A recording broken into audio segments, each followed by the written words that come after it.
Hello guys! So manana ang unit ni Boss Chelsea. So ato ang i-flex ang sulod guys. So ano yung sulod guys, na siya glass din ha, din lights. So design lang ni siya din dapit guys. So naa dito banda sa tumoy, digis na siya nga sa duha ka buok, impacto nga sa duha ka buok. Yan, nakita na siya guys. Sina siya design din na nga suga-suga. Ayaw kiat-kiat, ayaw pa ulahi. Ay among tukar mo palanong na pudne. Ayaw pagduwa-duwa, kay mubunal na punta.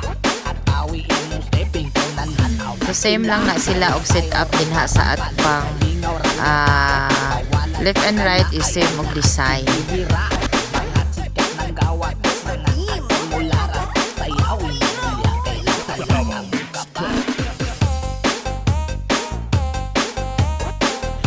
So napo day na siya 3-way din ha nga impacto kana siya.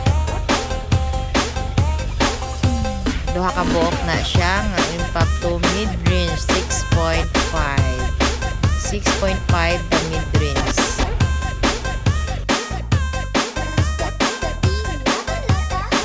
So i-flex po dahil na to ang iyahang woodworks din sa amprak niya.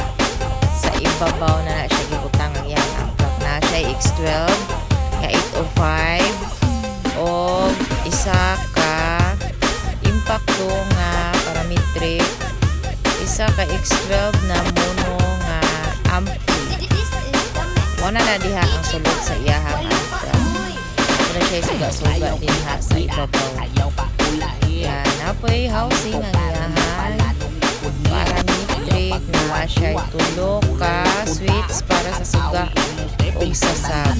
Yan, kung kasi gusto magpabuhat din lang mo sa message mo din ha sa ato ang comment section.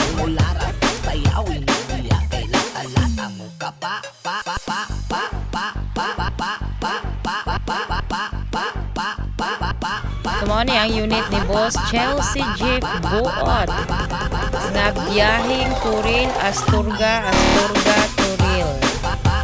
Ayang unit is transformer type, transformer passenger type nga multi-cab.